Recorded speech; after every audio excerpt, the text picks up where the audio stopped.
I created a masterclass for my employees, some of whom grew up with no financial education at all, how to use their money. And today I'm going to share with you some of the biggest takeaways from what I told my team about managing their finances. So my idea was, let's have a profit sharing program to give people a little slice of what we make so they don't go out and buy needless paper clips, or they have an incentive to go out and let's all work together to increase the profits of the company. And what I realized was some people didn't have the financial education that I did. If there's one thing I got that I really appreciate growing up, it was the financial education of how to manage money, how to be conservative, how to have a margin of safety, and of course the permission slip to go where you're treated best. So where I was able to leave the United States and keep a lot more of my money that now I can use to build my business and share with the team. And so what I wanted to do, because I just think it's a good principle to help share the wealth, was I put together a master class that I offer to every single person in the company. And about half the people in the company actually took me up on it. And we had a Saturday presentation where I said, hey, here's how to manage your money, with the idea that you know nothing about how to manage your money. Maybe you don't have any savings, you don't have any investments, like you know nothing. And so there are some people in the company that have very, fancy investment banking backgrounds. They went to the best schools. They've dealt with this kind of stuff, working with high-level clients. But obviously, a lot of people just don't understand. And by the way, even if you understand how to manage other people's money, we don't manage money here, but we deal with stuff that relates to finances. Even some people who manage money and work in that field don't really know how to manage their own money because it's a different set of basics. And so I took this from the perspective of, you're just starting out, you're not a mega millionaire, what do you need to do? And so the first thing that I told them was, be prepared for anything. What we see in Western countries when we talk about it is the average person couldn't pay for a $500 car repair. And I said, you don't want to be in that position. Many of the people that work for us are in countries where things cost less. And so I said, listen, you're making decent money. You're making much more than a lot of people around you. You have the opportunity that someone in the United States making an average salary may not be able to do, where you have a greater disparity between how much you make and what your cost of living has to be. So start an emergency fund. And we basically followed the Dave Ramsey model. It's as good as any. And I said, hey, put $1,000 aside. Now, what I carved out was because some of these folks live with their parents, which is not as common in the Western world. I said, if you live with your parents and you anticipate living with your parents for the next 6 months, you can make it $500. But everyone else, put $1,000 together, that you're going to get more bang for your buck in these countries, because not all of them own a car, although many of them do. Some of them do live at home, because if you're not married, you're living at home. I said, you might want to just keep it in cash. Don't try and get fancy. Don't try and go out and earn high interest or put it somewhere. Maybe you keep it in an envelope at home. If not, you put it in a separate bank account where you don't have a debit card. Like, you're not going to go and access it. Or if you have a debit card, like, put it in a safe or hide it somewhere where you have to go and take some effort to basically, access that $500 or $1,000. Do not just put it in a separate account where you can easily move it around. I remember when I lived in the United States and I was sitting in a bank once, a guy had a checking account in his savings account. And he's just like, oh, can you move money from my savings account to my checking account? And they're like, yeah, sure, it's done. And I'm like, well, what kind of a savings account is that, where you just like, you can't buy something that you want with your current money? And you just like, I take it out of savings, I'll go, buy a pizza or something. I said, start with that amount of money and then save up money to have a 6-month emergency fund. Now, I personally like the idea of as much as a lifetime emergency fund. And when you live the Nomad Capitalist lifestyle, if you're an entrepreneur, you could eventually put together enough money just through tax savings to put aside $1 or $2 million. That could be a small percentage of your net worth in some high-yielding bank overseas. You can get 5% these days. You can live on $100 grand for the rest of your life, at least until inflation eats it up. But for these people, I said, hey, let's get our foundation. Let's make sure nothing's going to knock you off course. Now, the next thing that I told them is, you want to have a budget that zeroes out. So again, we're kind of following the basic Dave Ramsey framework, which a lot of entrepreneurs say, oh, that doesn't apply to me. But what I wanted to do here was teach them, hey, they're not entrepreneurs. They are getting pretty much the same amount of money every month. Obviously, there's a sales department, and they may have commissions and fluctuating amounts. But you want to have a budget that zeroes out so that you know where your money is going. Because I see some of these people on Instagram, and I'm like, wait a second, how are you affording to go to Dubai? How are you affording to go to that cocktail place? Now, some of the folks, you realize, in some of these countries, they're women, and there's not a system where, oh, I'll pay for this drink, you pay for that drink. It is old school, and as one lawyer once told me, Andrew, okay, there are women, they are paying for nothing. Okay, men, we're standing up. Okay, we're paying. They pay nothing. Okay, so that's just part of the question. But I said, sometimes you're going out with your girlfriends. And so that's not my business. But if you want to know, like, why you don't have any money at the end of the month, like maybe because you went out and spent $50 at the bar down below the office, you could have put that money to work for you. So have a budget, set aside how much money you're going to spend on drinks, how much money you're going to entertainment, right? So eating out, entertainment, I think that's part of it. But, you do whatever your categories are. If you like travel, that's great.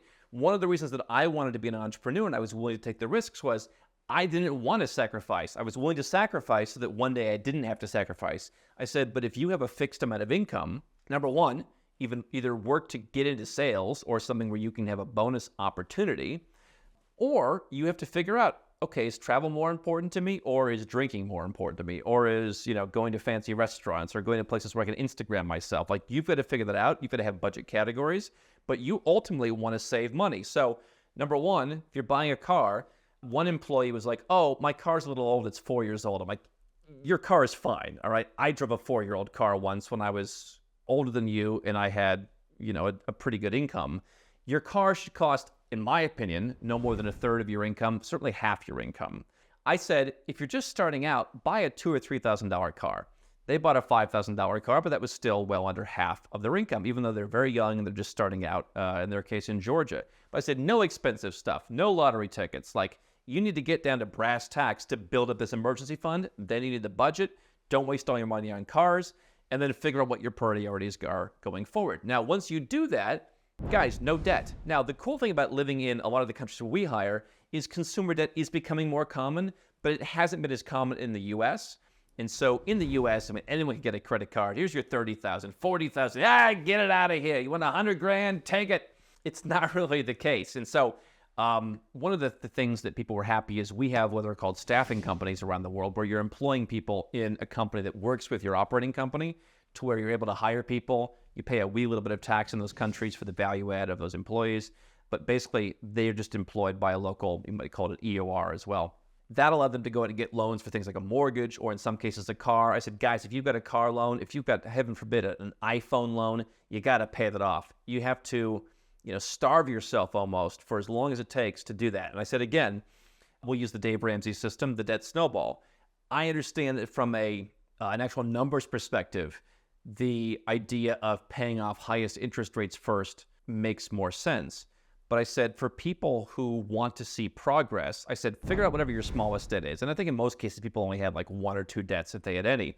But I'm like, whatever the smallest one is, if you've got an iPhone and you've got a car, pay off the iPhone first. Like, no more getting loans for iPhones. You gotta, get down to the budget, get out of debt, and do it in a way that you're gonna win, where it's like, all right, pay off the iPhone first, then pay off the bigger car. So the good news is these people don't have as much access to consumer credit. It is becoming certainly more common, but it is sometimes more expensive than it would be in like the United States, for example. So that was the good thing. Now, I said, next, you have an emergency fund. You can survive for 6 months.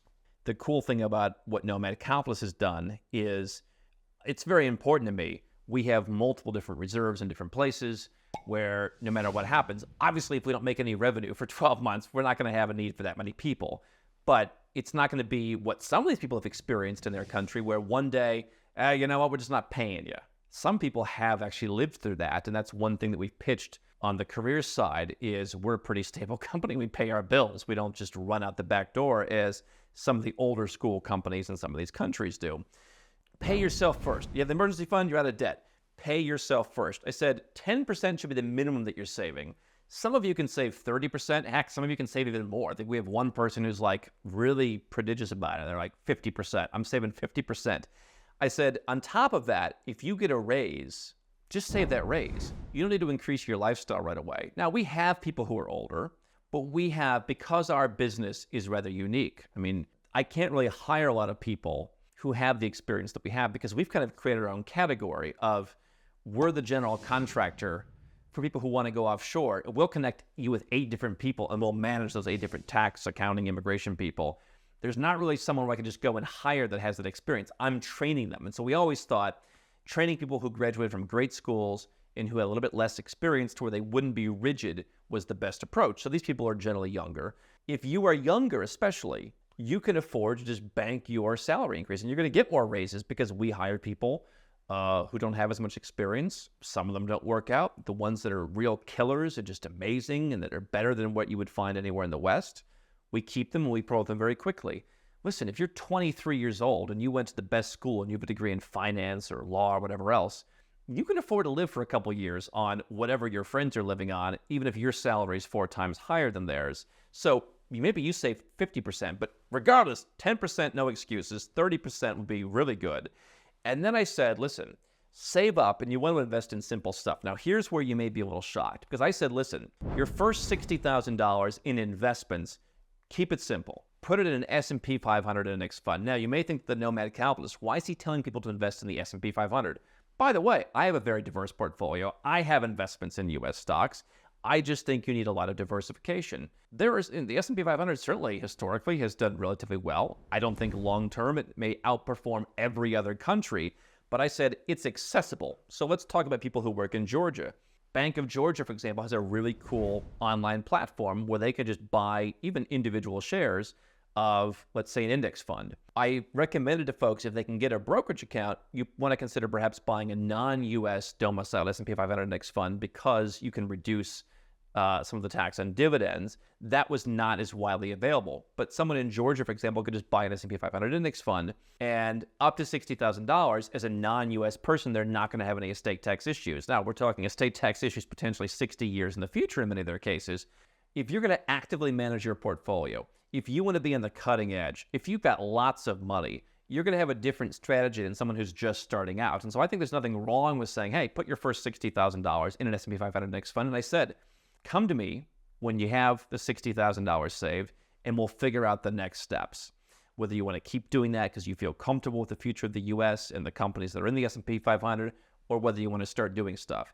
I don't think someone's first $10,000, unless you really know, should be invested in some far-flung economy. Now, if you're going to manage it, I told them, if you're going to become the expert on investing in Cambodia, by all means, we'll connect with InvestAsian, go do something there. But unless you're going to be a researcher of single stocks, unless you're going to track what's happening, you're going to track, dividend events or whatever, just do something you can set and forget. And so the clients that we work with here, many entrepreneurs, by the way, we've talked to, have they've had a bunch of money in cash because I don't know where to invest it. And yet some of them, they missed opportunities. Many good entrepreneurs are not great investors. And so doing something where they can set and forget, maybe not S&P 500, maybe if you have lots of money, you want to do a lot of international stuff. But if you're working in a company and you don't want to manage your portfolio, I think something like an S&P 500 fund for the first $60,000 will be fine. And then we'll figure out how exotic you want to go from there. But most people aren't going to be following their investments, so the advice is different for them versus someone who's a nomad capitalist who wants to really follow their portfolio. And then I told them stuff will go down, but stick with your principles. And so if you believe that you're doing the right investments and you've bought into this, just keep doing it. Dollar cost average, buy every month. Or I said for some of them, those who don't have access to a local platform in their country, if you have to wire money somewhere, like in Serbia, for example, you're not in the single euro payments area. And so if you can't get a brokerage account through your local bank, if you got to wire money to like interactive brokers, maybe you do it quarterly just to, if you're only putting in $500, you don't want to lose $30 to fees every time you wire the money out, something like that. But I said dollar cost average monthly or quarterly and just stick with it. And one of them would come to me, oh my God, it's up $7 so far. And I said, that's great. I'm excited that you're excited about it, but we're talking long term. And then they would get upset that oh, it's the first. Of course, VU is down again today. And I'm like, think long term. And so the idea is just to keep doing what works. And I told them that if they have a fund to where they're never going to be caught, they're always going to have money to cover that. One of them, by the way, had to have a surgery, $2,000. We ended up actually helping out with that. But they're like, hey, no sweat. I got $6,000. $2,000, no big deal, because it wasn't covered by the health insurance. And so just keep following a system of having money, not being in debt, investing, and just kind of set it and forget it. Don't always try and be reinventing the wheel, which, by the way, I think is actually a good thing to teach your employees in general, because if you have an employee who doesn't want to follow processes and SOPs, they're always trying to reinvent the wheel every time, probably not someone you want in your organization unless it's a really creative role. But I told them a story, and I'll end with this, about a friend of mine who his son had a great little side business at a young age, just 18 or 19 years old, buying and fixing and selling cars. And he would buy a car for $1,000, put a $100 part in it, sell it for $1,800, and make $700. Do that a couple times a month, and it's a nice little side hustle for a young kid who is in college. And I called my friend once, and I said, "Is your son still doing that? Maybe I can help him out. Maybe we can pour some fuel on this fire." He said, "No, my son does what so many people do. He found something that worked, and then he stopped doing it." I said, "Don't be that. Find something that works. Build financial stability and just keep pushing the same button. This is not supposed to be exciting." And even now, as I look at what we talk about at Nomad Capitalist, yes, when I first invested in some of these far-flung markets, like, oh, this is so exciting, and I felt really part of it, and I want to be part of Cambodia in some way, and I really like it here, like I'd like to have a connection somehow. And now I look at my portfolio, and it really is just, is it going up or is it going down? Am I getting dividends every year? Am I not? I'm glad to be diversified.